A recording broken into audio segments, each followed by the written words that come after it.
वेळापूर येथील इंद्रनील मंगल कार्यालय या ठिकाणी भाजप नेते विक्रमसिंह माने देशमुख यांचे नेतृत्वात शक्तीपीठ महामार्ग समर्थनार्थ मेळावा आयोजित करण्यात आला होता। यावेळी विक्रमसिंह माने देशमुख बोलत होते की सोलापूर जिल्ह्याचे पालकमंत्री जयकुमार गोरे, माजी आमदार रामभाऊ सातपुते यांना भेटून शक्तीपीठ महामार्गातील बाधित शेतकऱ्यांचे प्रश्न मांडण्यात येतील असे प्रतिपादन देखील त्यांनी यावेळेस केलं।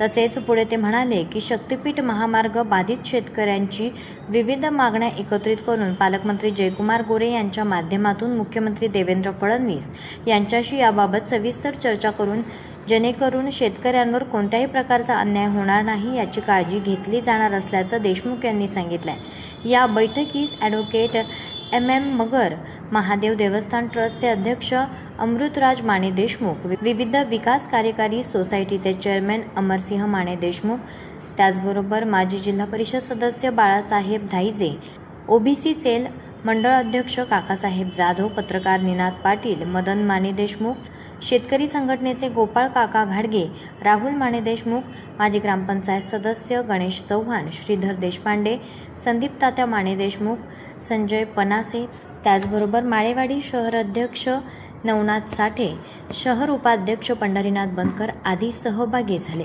यावेळी शेतकऱ्यांना ॲडव्होकेट MM मगर, पत्रकार निनाद पाटील, मदनसिंह माने देशमुख, गोपाळ काका घाडगे, बाळासाहेब धाईजे, काकासाहेब जाधव, त्याचबरोबर उमेश माने देशमुख, संदीप तात्या माने देशमुख, गणेश चव्हाण आदींसह विविध मान्यवर आणि ग्रामस्थ उपस्थित होते।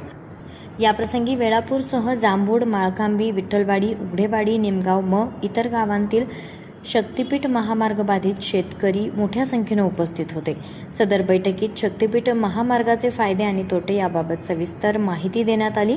तसेच शक्तीपीठ महामार्ग हा प्रकल्प कसा असणार याची देखील माहिती देण्यात आली आहे। यावेळी बाधित शेतकऱ्यांमधून समर्थन देण्यात आले असून विविध मागण्या मांडण्यात आल्यात। यामध्ये प्रामुख्याने विविध शेतकऱ्यांमधून एक सूर आला की देण्यात येणारा मोबदला हा अधिक असावा अशी मागणी यावेळेस करण्यात आली आहे।